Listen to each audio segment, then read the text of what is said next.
Hey everyone, we've got a special guest on this week. Kelly Emerich is a Czech Airman, former hiring team member and pilot recruiter. He's going to have a lot of good information about how you guys can be successful, not only in the interviewing realm, but also once you do hit the line, he's got that experience as a Czech Airman, training and putting people through IOE and UOE on how to be successful in that realm as well. So I think you guys will get a lot of value out of this one. Here's Kelly Emerich. Going up, going up, going up, going up, going up, going up. Get it that I'm never going up, going up, going up, going up, going up, going up. All right, everybody, welcome to another podcast. Today I have one of my best friends in the whole wide world. He has a ton of experience, and I think it's going to be an awesome value, a good conversation today, you know, about flying, about, his journey and how his journey and life lessons that he learned along the way will help you. Kelly Emerich, thank you for being on the podcast. Thanks for taking your time out. We've known each other for a long time, and I knew once we started doing podcasts, I wanted to have you on because honestly, he has been one of the best instructor pilots I've ever had.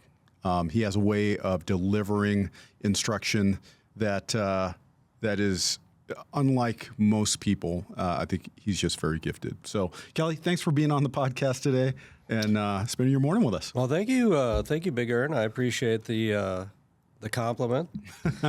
Probably above and beyond there, but I do appreciate that. He's humble too. So, all right, it's a pleasure being able to sit here with you and have a nice conversation. No, Absolutely. I think this is going to be fun. I think the audience is really going to get a lot out of this. So, just to start off with, high level overview of kind of Kelly's experience. I first met him in the Copperheads in the Arizona Air National Guard flying tankers, but Kelly actually started off in Pennsylvania, in Pittsburgh, and went through his college career there. And let's just pick up your experience and your journey from that point. You were in college getting your degree. It was an associate's degree at the time, if I remember, and going through an aviation program. That's correct. So I grew up in a small town in Pennsylvania, just about 60 miles north of Pittsburgh area. And I ended up, my brother used to have a side job of cutting grass, and one day this gentleman came home that he was hired by to cut the grass, and he came home in a flight suit, and he ended up being a boom operator in the Pittsburgh Air Guard unit. No kidding. And, I didn't know that story. Yeah, so it was interesting. So he introduced me to him. He got me a tour of the base. Mm-hmm. And at the time, I was enrolled in Community College of Beaver County in Monaca, PA, right by the Pittsburgh airport. So they had a professional pilot program, associate's degree, takes you all throughout your entire ratings. And so I was able to, while I was going through that program, I got interested in the Air Guard and saw the opportunities that were available there in order to eventually be a pilot. And so once I finished my associate's degree and I had all my ratings, I joined the Pittsburgh Air Guard unit as a crew chief. You need a bachelor's degree in order to get a pilot slot. So I was continuing and that's still my the case education. today. That is still the case. Right, for the Air Force. Absolutely. So I was continuing my education, but I thought it might be a great opportunity to go ahead and join the military, serve my country, and be able to gain some, or also network while I was a crew chief in order to get one of those pilot slots. So tell me about the motivation to become a pilot initially. Was there any pilots in your family?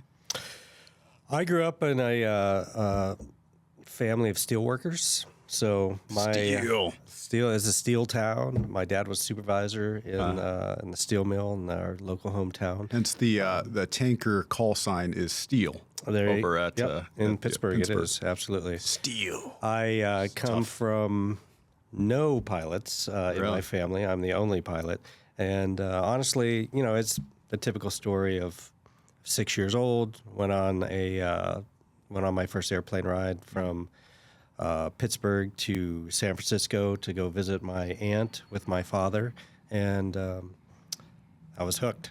Hooked on the I pilot. knew exactly what I wanted to do at that moment in time, and I never deviated from What it. was it that drew you to aviation? Was it just the plane? Was it the whole It experience? was a whole experience. It was going to the airport. It was seeing all these people traveling. It was the airplane itself, seeing the pilots in their uniforms. Then doing some research and thinking about what the lifestyle is like, and obviously, typically, especially way back then, those folks had really nice careers and nice lifestyles, and it just seemed like, hey, why not have a career that you can have fun at versus dreading going to work every day? And, after having a long military career and being at Southwest Airlines for the past 17 years, it's the best decision of my life because I've never had to work a day in my life. So some people, my brother always likes to give me the business because of that. And he's like, oh, so are you going to retire as soon as you can? And I was like, absolutely not. If they extend the age, I'm staying. Mainly because I still love doing it. A lot of people junior to you just cringed right now. They did, I know. Get out of my seat is their mentality. But the reality is, most pilots who absolutely love what they do, it's very hard for them to leave the job 100%. If they still love what they do. Yeah. Because, like I said, we get paid for our hobby. Yeah. And so it's fun. We still affords us plenty of time elsewhere to go do other things, whether it's golf or race or you name it, vacation. Pilots, it's just a great job. Pilots are not short of hobbies, that's for sure. No, absolutely not. Cool. So, okay. So you, Pittsburgh Air National Guard, you joined it, you went through your ratings. How did you bridge the gap? I guess you enlisted in the Pittsburgh Air Guard, right? I did enlist in the, I was a crew chief. Okay. So essentially like an airline ramper, but with a little bit more responsibility. Not necessarily an A&P mechanic, but just below an A&P mechanic, essentially. Right. We would do tire changes, we'd do brake changes, we'd help out with other technical stuff, but we'd also marshal the aircraft in, marshal it out, tow it, and we would also go on trips and deployments with the airplane. We'd be the ones responsible for the airplane. So that just set the hook even more. That's what you wanted to do. It did. I mean, because it's just it was an awesome experience being able to go experience the world in the back of the airplane. But I was always envious of the guys up front, the guys and girls up front. Yeah. So I mean, that just made the goal even more strong in my mind to achieve. Okay. So, yeah, it was a great experience to be able to go do that. So I enlisted in the military halfway in college, and then the great thing about the reserves is it afforded me the opportunity to continue my college education. So with it being, at that time being a crew chief, it was 2 weeks a year, 1 week in a month. So I was able to continue my bachelor's degree, which I got at Robert Morris University by the Pittsburgh airport. And did the military pay for that bachelor's degree since you were enlisted? So in Pittsburgh at the time, they contributed, I want to say, $500 per month towards your education. And at that time, I mean, education was as expensive as it is now. Correct. But and it just depends on which state you go to. Yeah. Each state is different. Some states will give you a full ride for being in the reserves or the Guard, and then others give just a supplement. So what would you, because my journey, I obviously went to Arizona State, and at the time, I looked at some of the Air National Guard units as options, but a lot of them wanted you to be, like Tucson, for instance, they want you to be in their unit as a crew chief so they can take a look at you before, giving you a pilot slot or you being able to compete for a pilot slot. And at that time, it was no different. It was very competitive at that time. When I was going through, there would be 200 applicants that they would have to sift through and then finally whittle it down. And obviously, if you were already in the unit, they did hire from within for the most part. So that's where all that networking comes in. Right. So I actually, once I graduated with my bachelor's degree, I moved out to the Phoenix area and I transferred from Pittsburgh to Phoenix. As a crew chief? As a crew chief. Okay. And then when a pilot slot finally came available, I did interview, and once again, there was 50 to 75 applicants.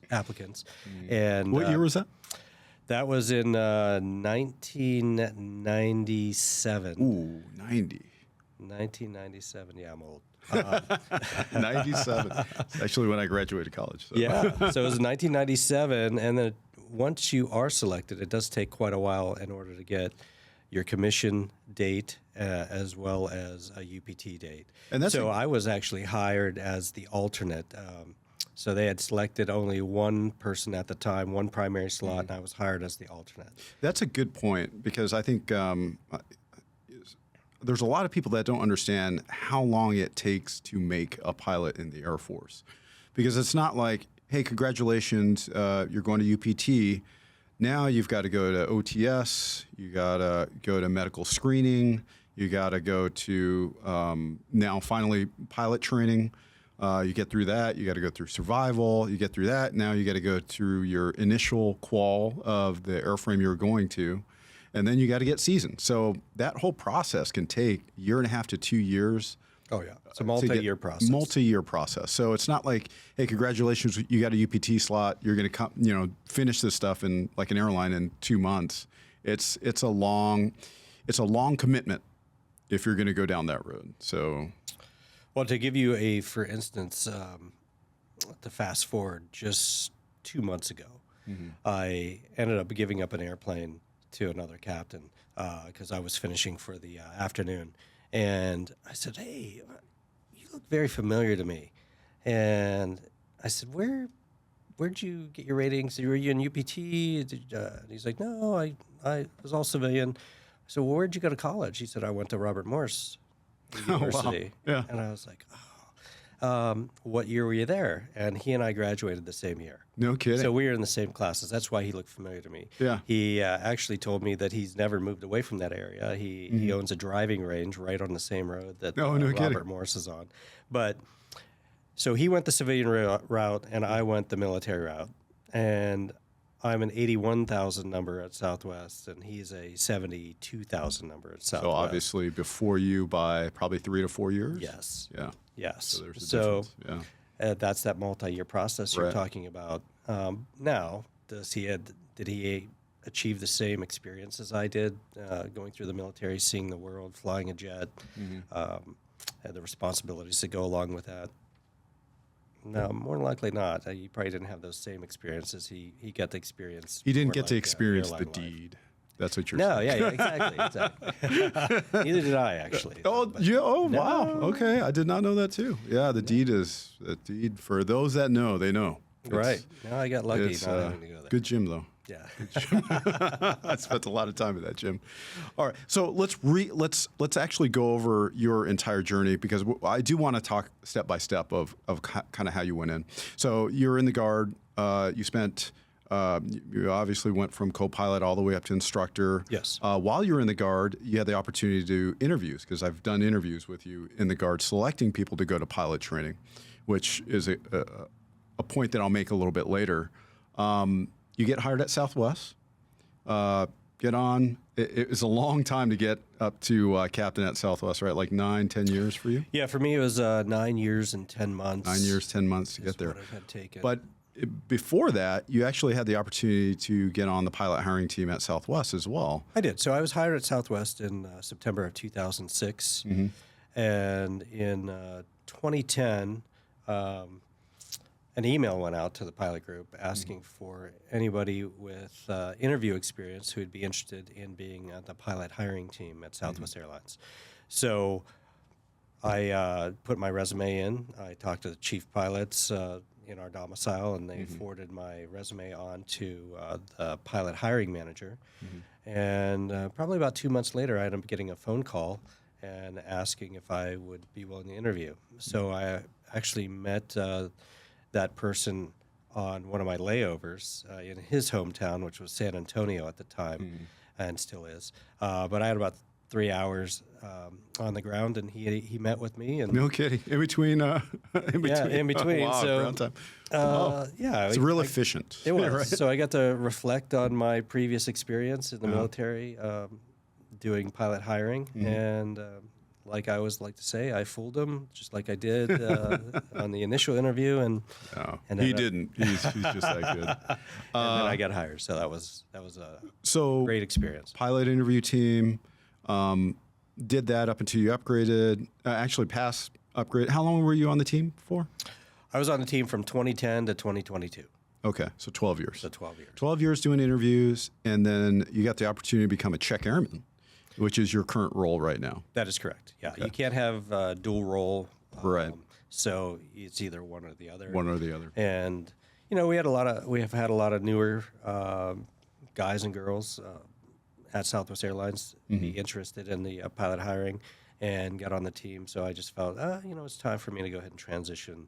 And move to a different role and challenge myself. Right. We all need goals. We all need to be challenged. 100%. And, I think that's what keeps this job interesting and fun. If you can continue to challenge yourself, so that's why I decided to go ahead and take on a different responsibility. And that's where you're at currently. And that's where I'm at currently. That's right. I've been doing that since January. Cool. So that's just a quick overview, because I do want to hit some highlights of your career as you went through. We talked about the military side, the Air National Guard side, getting a pilot slot in there, actually doing interviews for those. So you were on one side of the table trying to get a pilot slot. How was that transition to the other side of the table? And then more specifically, how did that experience translate over to the role of hiring at Southwest? Obviously, anytime you're sitting on the side of the table looking at the candidates, being able to evaluate, assess, and determine whether they're a good fit tends to be a lot easier than sitting on the other side of the table. Right. Right. So, and luckily I've had the opportunity to do both. And I believe that when you're sitting on the opposite end of the table trying to actually get the position, it makes you certainly respect and have some compassion for the individuals as when you've sat both sides of the table to give them some compassion as to what they're going through. Right. So I would say that allows you to be a better interviewer. And of course, if you've been an interviewer, now you know how to be the interviewee. Right. Which certainly allowed me to achieve success when I interviewed to be the check pilot. Southwest Airlines. Yeah. So with that being said, like I always tell anybody who's ever come to me for some advice regarding, hey, how do I get hired here? How do I get hired on this position? I will always tell them, well, in order to get hired at this airline or really anywhere, it really takes 3 qualities. One being integrity. Yeah. So, That's a big thing. so in other words, to go into integrity, don't falsify your resume, don't falsify your documents, your hours, so You've on seen and so that? forth. I have seen that. I've seen that. We do get 2 separate sets of documentation Right. when we're going through the hiring process, and we can compare. And sometimes after some folks get the invite for the interview, they change their qualifications, thinking that it won't be picked up. But unfortunately, it does, and then it becomes an integrity issue. Right. Next is the second quality is humility. Don't take yourself too serious. You already heard me do it. I make fun of myself all the time. I try to beat other people for making fun of me. So, He's really good at that. so if you could be a humble individual and certainly have some compassion for others and not take yourself too seriously, I think that goes a long way. Yeah. That doesn't mean sacrifice on professionalism. Right. Because we certainly want you to be professional. Some people don't know where that line is. There's definitely a line. Obviously, as pilots, we're really jovial. Most of us, right? Like to have a good time. But there is a time where you've got to flip the switch, and you got to, it's time to get down to business and do the business at hand. So. Absolutely. You have to be a good leader, but you also have to be a great follower. Right. And obviously, what comes along with that is being a good listener. Yeah. No. So know when to talk and know when to listen. Right. And then last of all, personality is the third quality I was speaking about. Yeah. If you can be personable individual and be able to have a normal conversation with folks, show some interest in them, and then obviously that conversation will lead to talking a little bit about yourself as well. But that's kind of one thing that's tends to be hard with some people is talking about themselves. And that kind of goes into, we joke around in the hiring realm about interview prep companies. Right. There are some that are great, and there are some that are not great and give bad advice. Talk to me a little bit about, okay, you're a military guy. You've never, we've never interviewed really, except for a UPT position, but really not real versed at interviewing. Would you, or let's take a flight instructor going for their first job at a regional airline or corporate.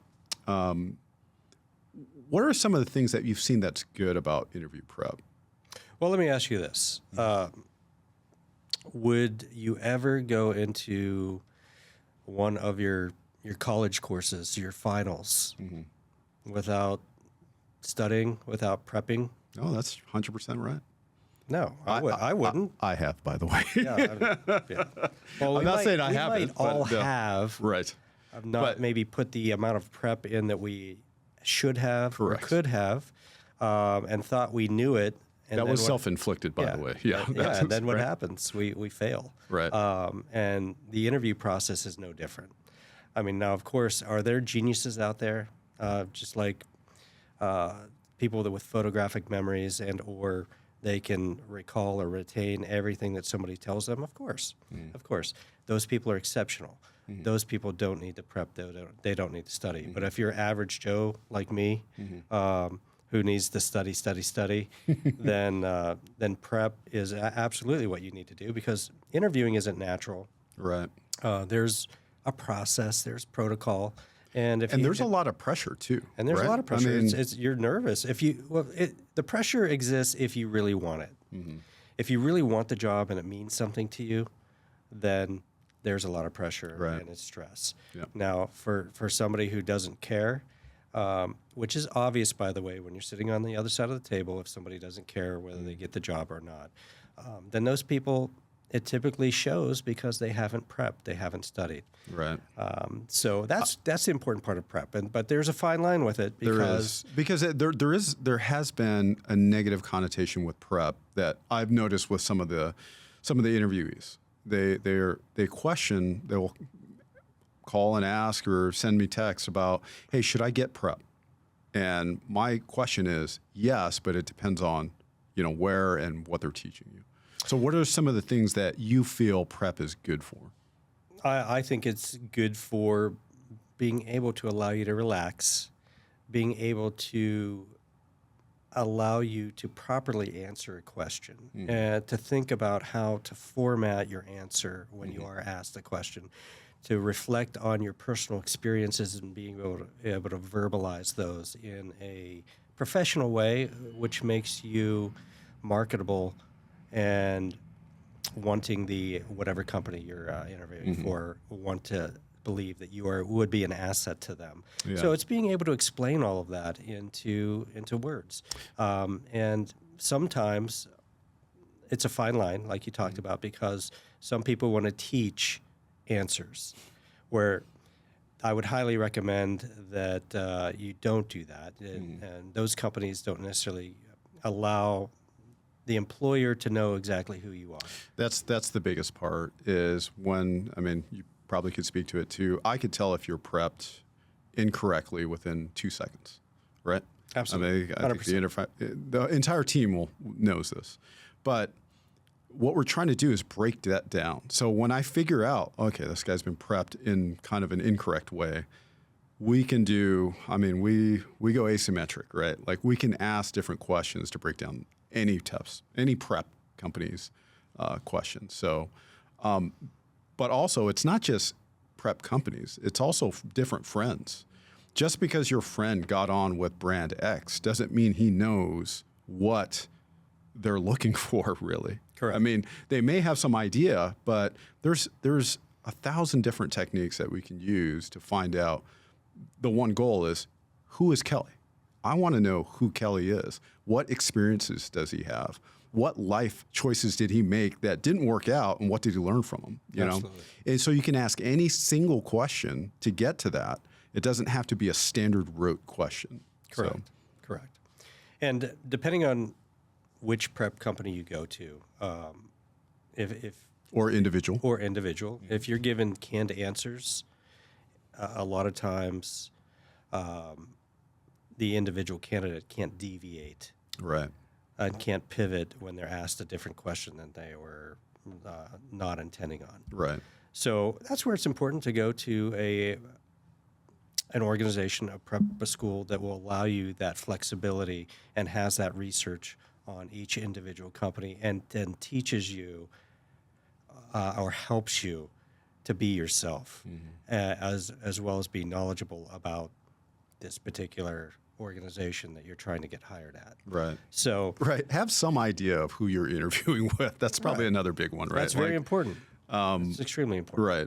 And then no one knows your background, your experience, your journey more than you. Absolutely. So we're not trying to ask crazy questions to try to trip you up. Honestly, we just want to know more about you. And that's kind of the meat and potatoes of the whole thing. There's no magic secret sauce on interviewing, and I think over any companies, right?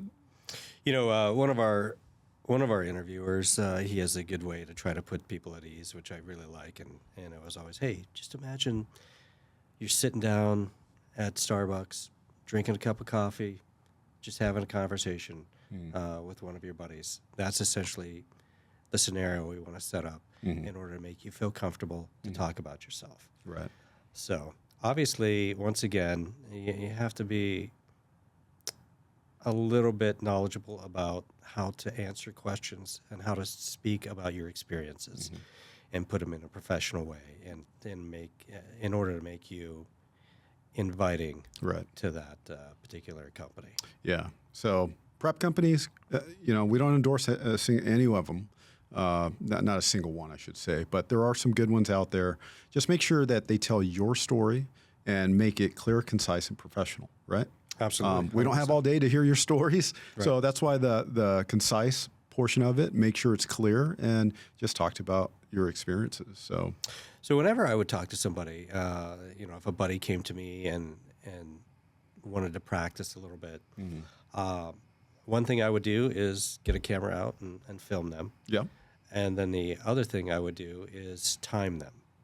Hey, that's a great point. Because if you're giving an answer that is lasting more than about 2 minutes, then you've lost me. Yeah. As an interviewer, you've lost me after 2 minutes because you're basically rambling at that point and you've exceeded essentially your amount of time that you should have answered the question by. Sure. And all I'm thinking is, okay, how many times did he say and or and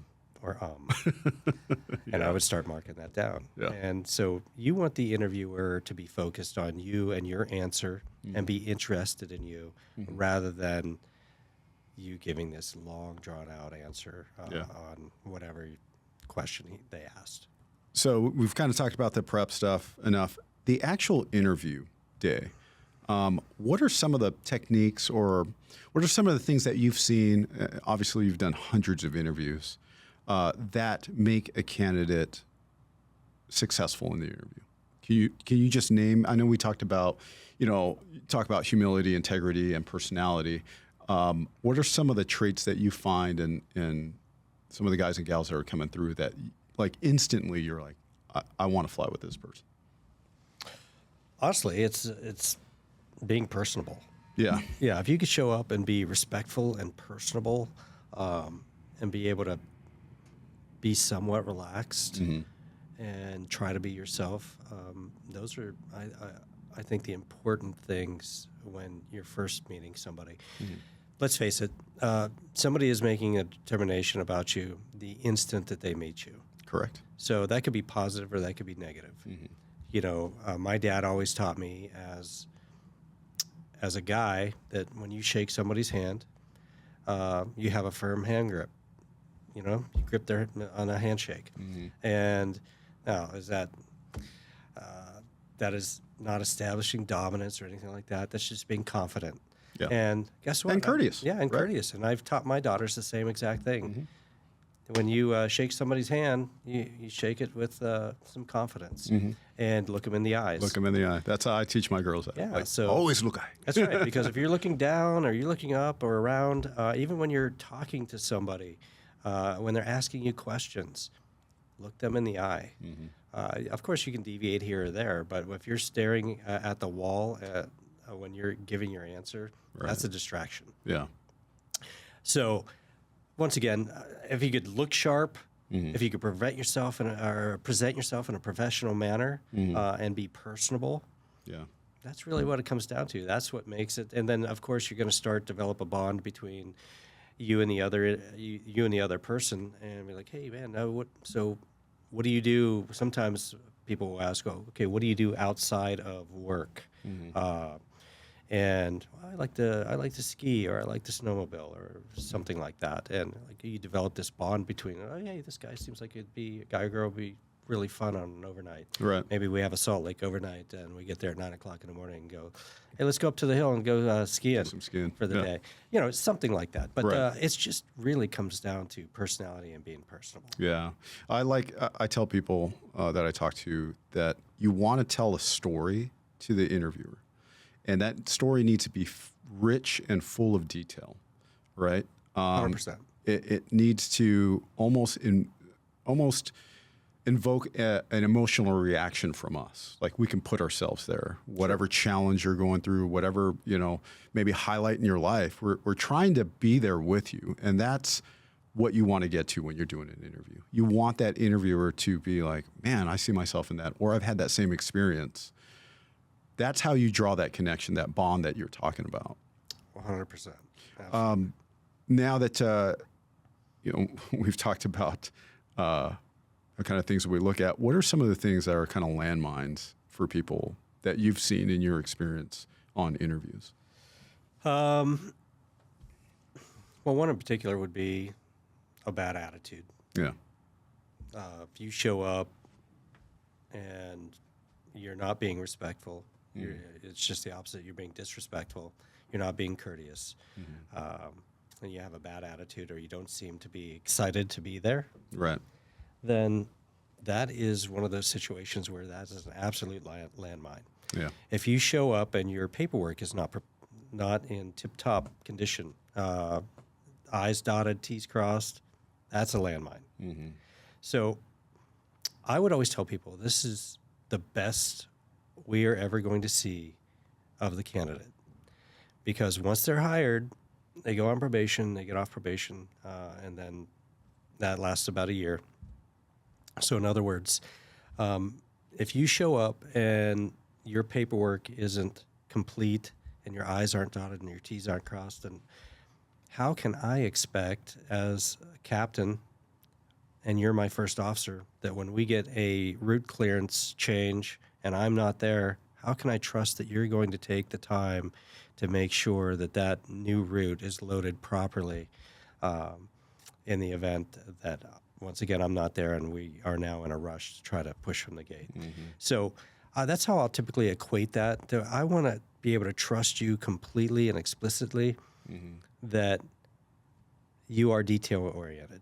Right. And that you're going to do what you need to do. And if you haven't done what you need to do in order to get the job that you want to get, then how could I expect for you to do anything different once you're hired? Right. And that same philosophy goes along with the easiest thing you could do is look professional.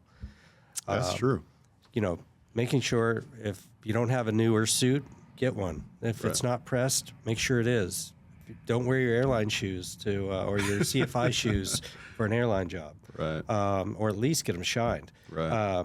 So we see all of that stuff. Yeah. So remember, the first 30 seconds is key. So everybody is being, first, non-verbally, they're developing an opinion of you. And then once you begin to speak, the only thing you can do is try to change that opinion or enhance it. So if I have a positive opinion of you just by looking visually and you start to speak, that opinion can change or it can just be enhanced. That's a good point. So No, that's true. that's where it becomes do everything you possibly can do in order to sell yourself and prove that you deserve the position. And some of the folks that I coach up, I always tell them that your paperwork is the first glimpse that they're going to get of you. Before you even walk in that room, if I'm doing logbooks, for instance, that day, or even if I'm not, if I'm just doing, a panel interview or SBQ, situational-based questioning, I'm going to see their application. And I'm going to see, what's on there. I'm going to see if they took the time to use a word processor to fill it out, or if they have bad handwriting, they're writing down their PREA records and I can't read it. Right. Doing reference checks, I see that too. When the PREA comes down, it's handwritten. If you have great handwriting, it's not a problem. But did you take the time to go out and go above and beyond? Right now, we had this discussion just before we started filming, it's easy right now. And my philosophy is always, I'm going to teach and coach you to the point where it's not easy, right? When times are tough. Because if you can excel when times aren't tough, you're going to absolutely be a savage during the good times. Absolutely. You're going to rise to the top on every single one. As far as logbooks go, this is another big question that we get. Digital or your original logbooks? Which would you prefer? If you're just starting out, should they start out with a paper logbook or should they go digital? Well, I would tell you that, so my daughter just became a CFI. And so as she's going through her training, it was all pen in the logbook. Right. And then once she got hired as a CFI, I said, okay, hey, now it's time for you to transition all of those hours into a digital logbook. It looks more professional. It's easier to read. It's easier to correct mistakes. So as an interviewer, I would always love to see a digital logbook because you can see the summary page. It makes it really easy. It does. As opposed to somebody that hands you 10 logbooks over the course of their career. That makes it a lot more difficult. And then, like you had talked about, I mean, honestly, I don't have very good handwriting. So with that being said, it would make it difficult for somebody to read my handwriting. So I'm not the only one out there. So I prefer to see a digital logbook personally. It doesn't, whatever your choice is. It doesn't matter. Ultimately, it really doesn't matter, right? As long as you have the logbooks are complete. I shouldn't say it doesn't matter. It does matter. But if you present a digital logbook, obviously if you have paper logbooks, bring those too. Sure. But if you have a digital logbook, like you said, it automatically shows that you actually really care about getting the job. When I applied and had an interview at Southwest, I transferred 3,000 hours from a paper logbook into a digital logbook. And I did that over the course of a week. Like spending, now I know what a coder feels like because I just spent day after day, hour after hour inputting those in because that's how bad I wanted the job. And guess what? It translated well because they said, you transferred all these times into a digital logbook. I brought my original one there because you have to. And that was a positive impression that you want to leave. So, well, that's that going above and beyond that you talked about. Right. And now, if you're new, you may want to do that earlier rather than later because I don't recommend spending a week transferring 3,000 hours into a digital logbook. No. Like my daughter, she's at 250 hours. Perfect. And it took her maybe, 4 or 5 hours to make the transfer. Yeah. So it really wasn't that big of a deal, but I highly recommend to do it sooner rather than later. Right. And there's no one over the other, kind of like the interview prep thing. There's a lot of them are really good. Some are better than others, but it does create a positive environment when we look at a digital logbook. And by the way, this is another tip. Depending on what our requirements are, that they're laid out specifically, not only in the resume but also in your logbook, and you have it tabbed. So if our requirements are 500 turbine preferred. You have it tabbed where it says where you have 500 hours turbine, right? Absolutely. You just flip it over and it's right there. I mean, that shows us that you really, number one, really want the job, and number two, you're willing to go above and beyond on that. So just another Another pro tip. Another tip. Another tip. That's a good tip. Cool. So, what else? What other things that you've seen in interviews that are kind of landmines? Or landmines. I would say gimmicks. So Yeah. obviously, the airline I work for, there's a book out there called Nuts, and they're shenanigans that people do, and you know, and that's as the airline was just starting. So it was a book written in the 80s, and then it came out in the 90s, and it was about the 80s. Correct.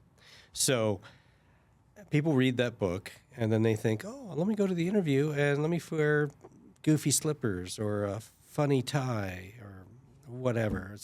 I've had other guys that have brought in cookies with like a saying on the back, and every single one of those individuals typically do not get hired because they're relying on the gimmick. They spend so much time on the gimmick that they didn't spend on the prep in order to come across as professional and somebody who we'd actually want to hire. So I would say be careful with that type of stuff. It's show your personality. Right. If you're a funny person, it doesn't hurt to try to be funny or make a lighthearted joke. Right. It's clean, of course. Speaking of which, swearing in the interview is not a good thing to do. It's never acceptable, guys. It's not good to do. It shows, number one, you don't have good situational awareness, right? This is true. Also, don't automatically assume because there's a female in the interview that person works for the people department or human resources. Right. There's a very good chance that person's a pilot. So don't make assumptions.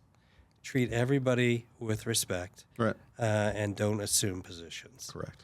And that would help if you listen to when they introduce themselves, to listen to what their position is also, and then that way you can go ahead and answer questions accordingly. And that's the problem with running off a script. If you were prepped up on a script of, hey, I was, you have a game plan, right? Like I have a saying that no plan survives first contact.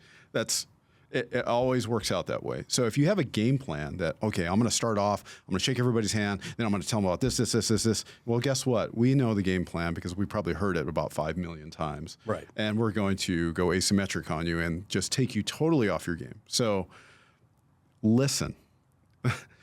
How many times have you asked a question and the candidate has answered something totally, like it started off on that road and they just went totally sideways and answered a different question that they were prepped up on? It happens often, and there's a reasoning behind it as well.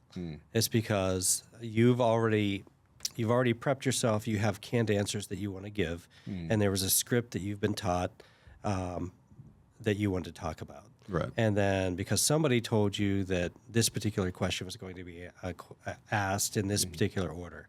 And what happens during the interview process is, like we had already talked about earlier, if you're nervous, your bandwidth, your ability to process information narrows, and you start shedding information and stop listening, and you're just focused on what your primary objective. So then what happens, your ability to listen, your ability to comprehend kind of goes out the window, and now you're becoming reactive, and therefore you're going to go with the script that you have practiced. Right. And that's why it's important to just really go over bullet points rather than having a full script written out as to what you want to talk about, because that way you can go ahead and be yourself. Right. But if You already can't- know the story. You already know the story. Right? But You if already you know your can't story. answer the question that you've been asked, then that could be a problem. Yeah. Then they're telling us your listening skills are not where they need to be. Right. Right. But we understand that people are nervous, of course. 100%. People get nervous. Yep. But that's where practice comes in, where you sit down with your friends, you sit down with your family, you sit down with a professional prep group. And if you can have that variety, then I think you'll be successful. Yeah. And honestly, when I interviewed, prior to interviewing, I prepped with my buddies that were already at the airline. And It's a good thing about being in the Guard, by the way. it is. And the thing about doing that is that's probably very difficult because you don't want to look foolish in front of your friends. Correct. But at the same time, they're the best resource at that, if they actually already worked at the airline. And they will give you unfiltered feedback, Oh, as absolutely. we know, right? Harsh Very feedback. harsh Yes. feedback, which is appreciated. Right? is. Like you want to hear that and you want to know for sure. It is. I mean, and it doesn't matter whether you've gotten the position or you're interviewing for the position or you're already in the position. If you're in the military, you're used to getting feedback all the time. Correct. We'd fly every flight and then we'd have a debrief afterwards. And some people handle it better than others. Some people present it better than others. Right. But that's the one thing about this career field. If you can't accept feedback, then potentially you're in the wrong career field. Yeah, critical feedback, and that level of of critical feedback varies. It does. Right. It depends on the presenter, right? Correct. Yeah. I know whenever I'm trying to give feedback, I try to do it in a diplomatic manner, but it doesn't matter sometimes with some individuals how much you give a diplomatic feedback to help bring them to their standard, the standard that's expected. Some people can't accept feedback and want to basically push their reasoning as to why they did something on Excuses. someone else. Yeah. Yeah. So what I'm trying to say is take responsibility for your own actions. That's part of humility. And if you just do that, you'll be successful. You take what somebody tells you and you learn from it. Right. I've been flying for a long time now, and there isn't one flight that goes by that I don't learn something. Right. And I think it's an aviation topic that we're talking about, but I think this broadly addresses every single interview that you're going to go up against, right? Absolutely. Doesn't matter if it's in the corporate world, tech world, whatever. I think these principles can go with any of those interviews. These interviewing principles. All right, let's shift on that. How you were talking about feedback. You've got tons of experience interviewing, both in the military and now at a major airline. And now you are a check airman. You get to see kind of the product of, the results that come out of those interviews to a training scenario now. What are some of the traits that you've seen kind of carry over? What are some of the things that we're doing right? What are some of the things that you think we could do better in presenting the candidate? Now we've passed the interview to the training portion or training phase of it.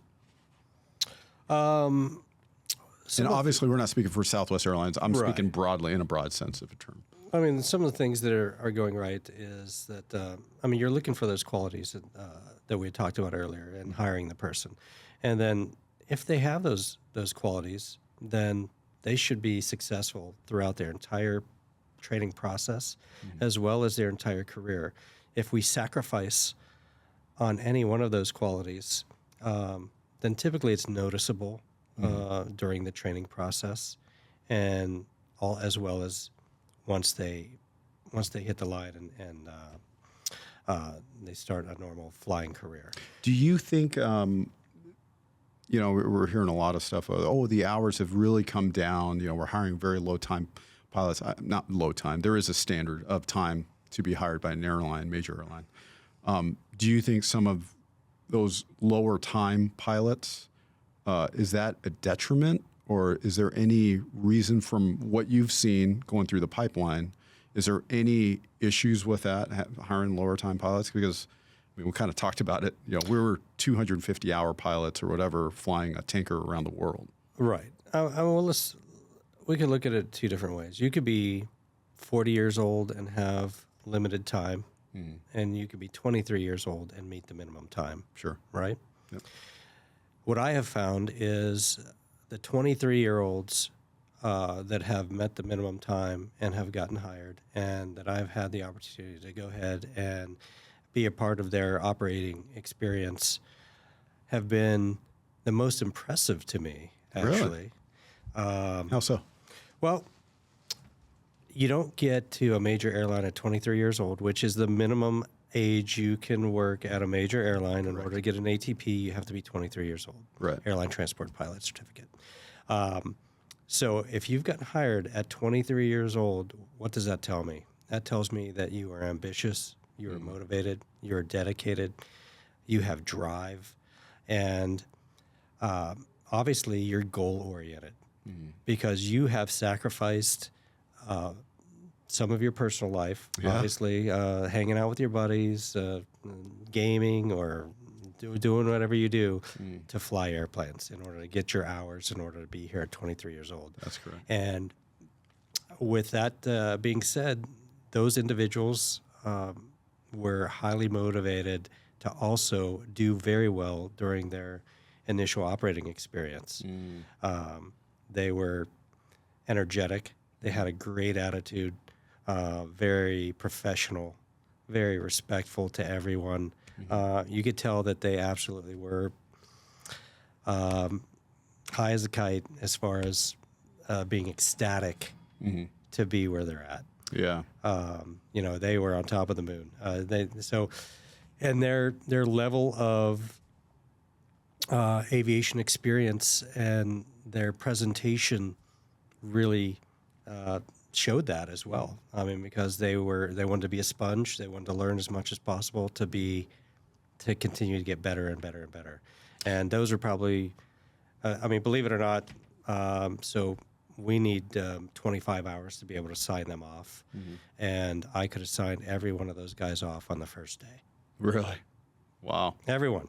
And so what I'm saying is sometimes we think that maybe, we're experience is getting less and we're hiring younger and younger.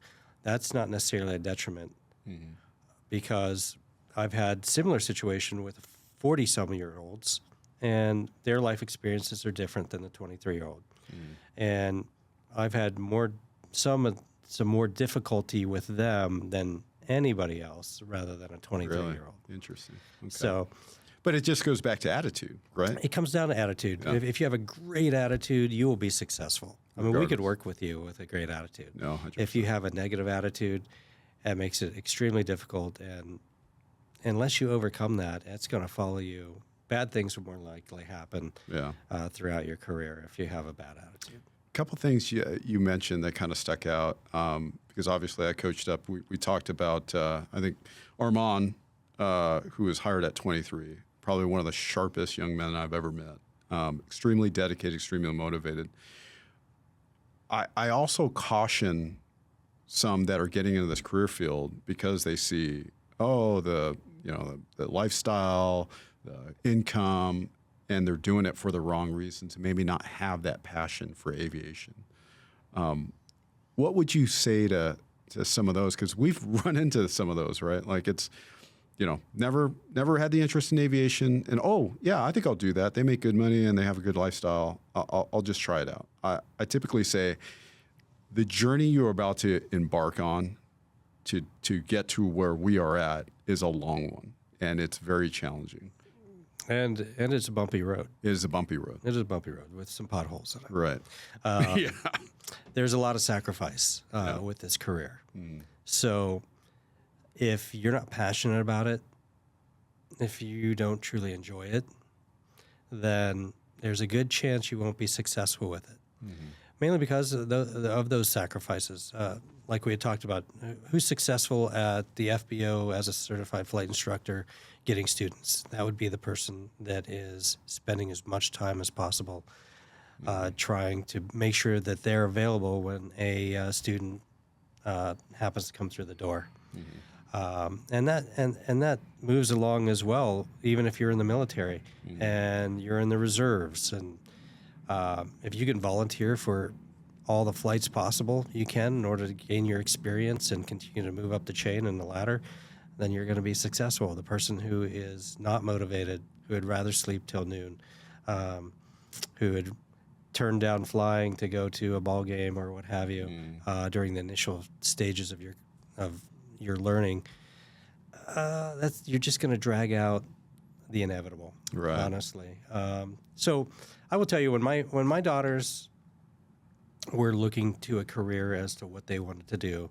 I didn't direct them in any particular direction, but what I did say is this: 75% of Americans go to work every single day to a job that they absolutely cannot stand, and that is at least 1/3 of our lives, Right. of our lifespan. So it's important for you to find something that you're interested in, that you're passionate about, that of course that you can make a living at, and then you'll be a much happier person with a great attitude Right. than going into something for the wrong reasons. Yeah. So my oldest daughter went into nursing. She was very happy with that. My youngest daughter, she's following dad's footsteps and wants to be a pilot, and she absolutely loves it. So highly encourage, if you're passionate about something, pursue it. Yeah.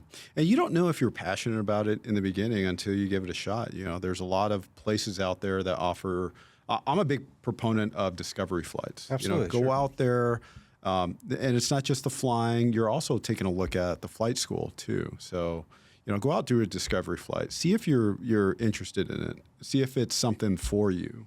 But just know, you know, these good times aren't going to last forever.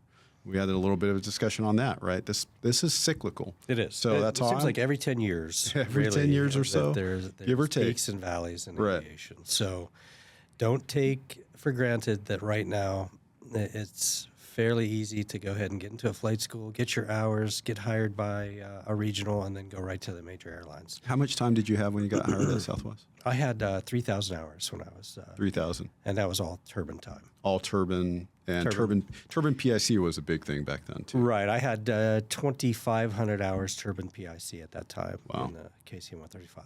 Wow. Okay. So a decent amount of qualifications, not as great as some that I were interviewing with, but Yeah. Obviously not as low as others. Right. So I guess the point on that is always, and what I coach people on is always play like the timing is bad. Like there's only very few slots and a lot of people that are qualified. So how are you going to set yourself apart from those Right. people? It's Like, for gonna- instance, Riley, my youngest, who's the CFI, she went through an associate's program through Chandler Gilbert Community College and co-op with UND out at Mesa Gateway Airport. And recently she had said, so she has her associates, and the plan is for her to go ahead and do the online bachelor's degree through UND. And she said, Dad, do I really need to do that? At this point in time, do I really need to do that?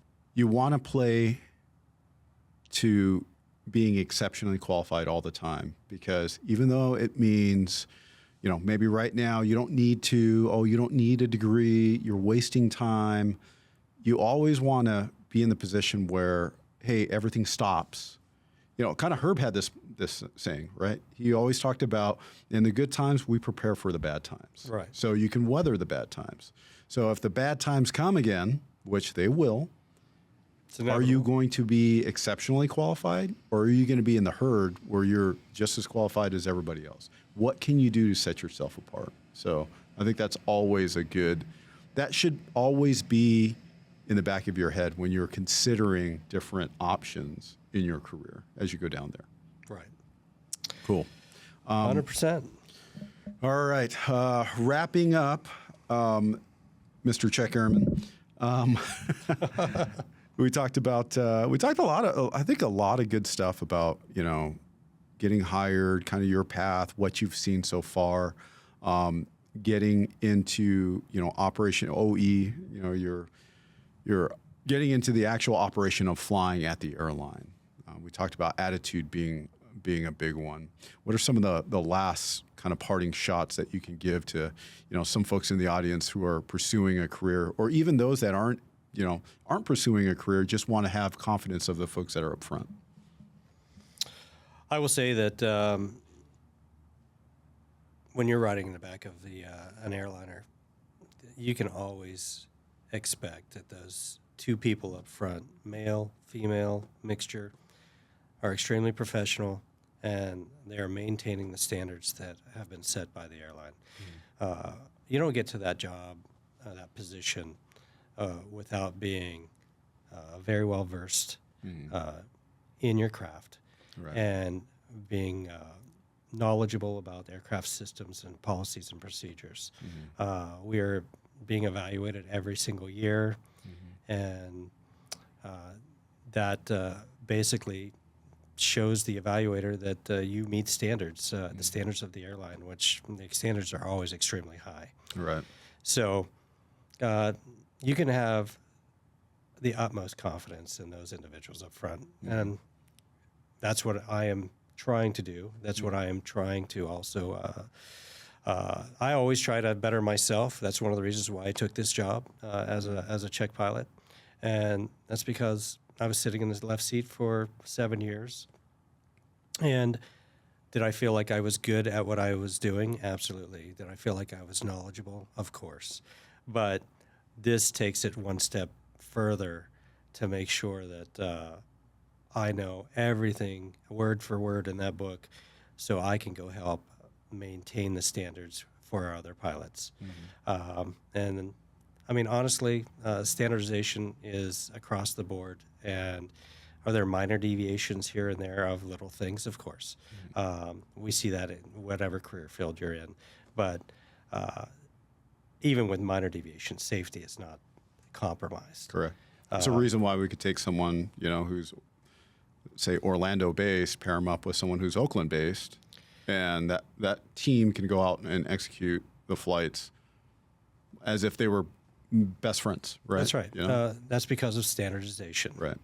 Standardization allows to highlight deviation from standard in order to prevent mistakes from being made. Right. And that's the reason why in the aviation industry there's very few incidences because of that standardization. Right. So, yeah, so far it's been a very good journey, though. I've enjoyed it. It's been a new challenge for me. Well, I miss you on the interview team, man. Oh, thank you. Thank you. I mean, and I miss the camaraderie of being on the interview team. Yeah. And, the check pilot group, they also have camaraderie as well. Like, for instance, I'm going to go to a check pilot dinner this evening. Oh, cool. For all the Phoenix check pilots that was put together. So, I think it's important to have that belonging to a group and to be able to have that camaraderie amongst your peers. And there's a saying when I went through check pilot school, and that was steel sharpens steel. What does that mean? That means that, hey, as a check pilot, we always have to make sure that our other check pilots are getting sharper and sharper. How do we do that? We help one another out. We bounce things off of one another. Hi, what is this verbiage? What's the real true meaning behind this particular verbiage? So we'll help one another out, steel sharpens steel. And obviously, as check pilots, we're also trying to sharpen the rest of the pilot group as well. And I mean, that goes along in life, whether you're a parent or you're a spouse. If we can continuously sharpen one another and help each other get better, then I think we'll all be successful. That's right. Never stay stagnant, right? No. Always moving forward. You always have to have goals. You always have to be learning and continue your education and trying to refine your craft, whatever that might be. Yeah. Well, cool. Well, I think we'll wrap it up here, Kelly. It's been an absolute pleasure. I knew this was going to be a good one. I mean, we could probably talk for the next 2 hours about lots of different things on flying and just life in general. But I appreciate you taking the time out. You've been one of my best friends, and I'm super happy to have you on the podcast, especially one of the first few. So I appreciate that, Big Earn, and you also are one of my best friends, and I appreciate it. You're a great guy. I wish you the best success. You're phenomenal, and thanks for having me on. All right, appreciate it. All right, thanks, guys. This is a wrap for this podcast. If you guys want to find a way to help support the podcast, go to flyingwithbigearn.com. Pick yourself up some merch. We use all that money to try to buy new equipment and keep this thing going. So we do appreciate you guys listening, and hopefully you guys got some value out of it. We'll have some more podcasts here in the future. Going up, going up, going up, going